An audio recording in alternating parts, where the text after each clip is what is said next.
Hey crafters, thanks for joining me. Today I'm going to make a card using lots of Lavinia products and ink blending. Hope you enjoy!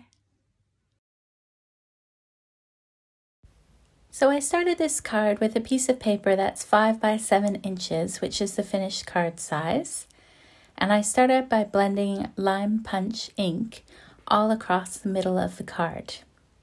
And I started with a lighter pressure, and then I gradually got heavier because I wanted this color to pop on the card. It's such a beautiful, bright color.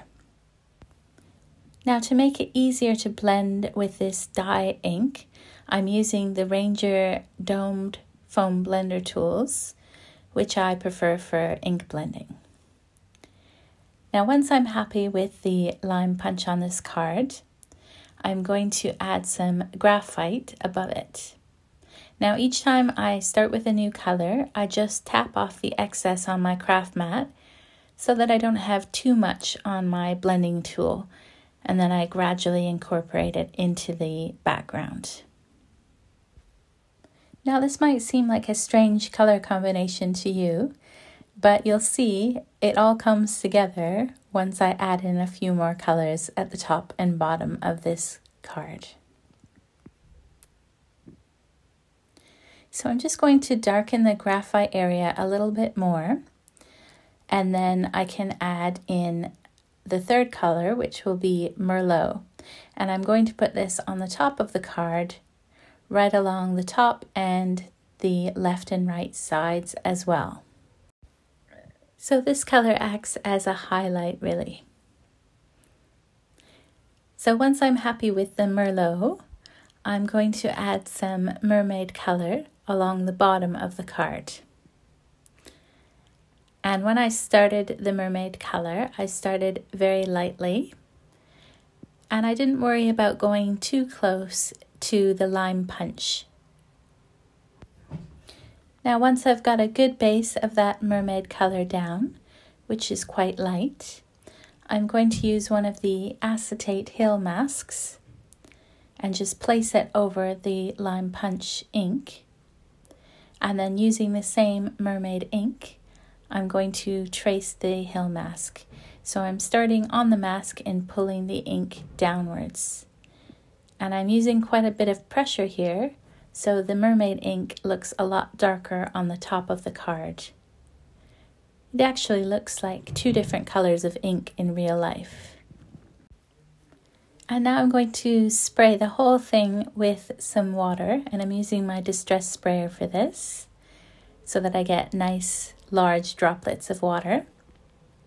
And I'll leave it for a few seconds to start bleaching out there, and then I can use a paper towel to wipe off the excess water. And I get this beautiful background which really shows up all those colors.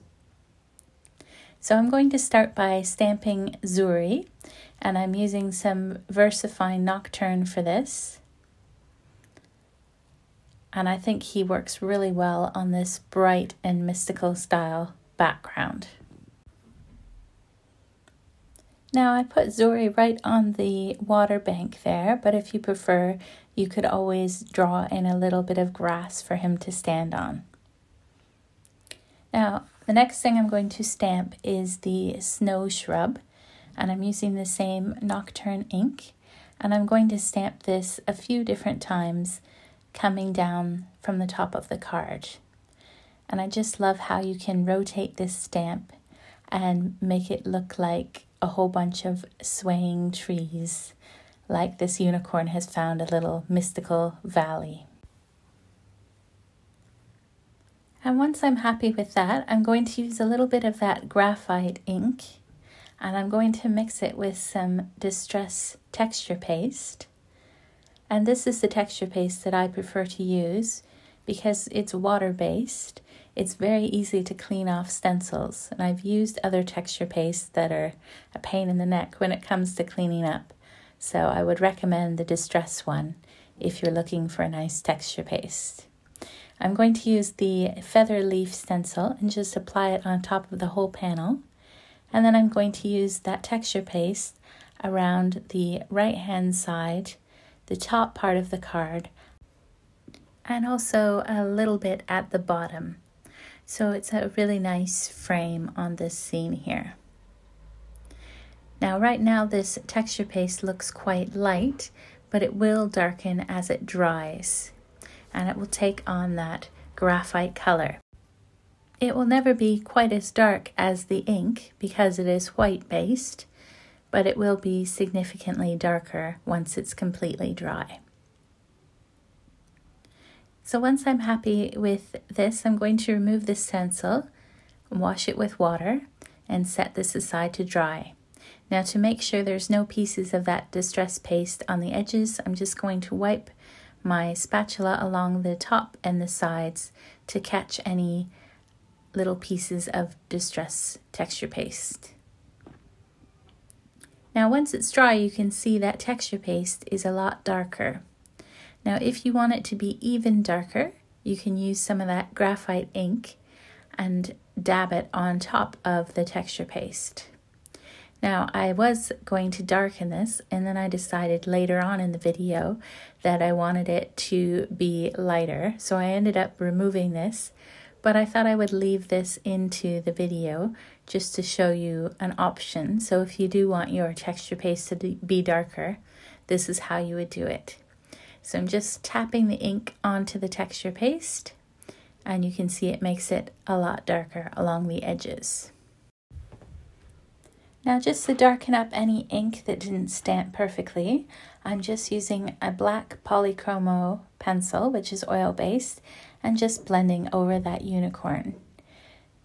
It's more noticeable in real life, but this makes quite a difference on the finished card.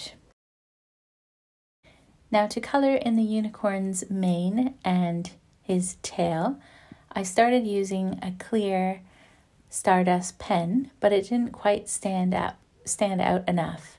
So I changed my mind and went for the silver Stardust pen, and you'll see it stands out a lot more, and it's a much better combination on the unicorn.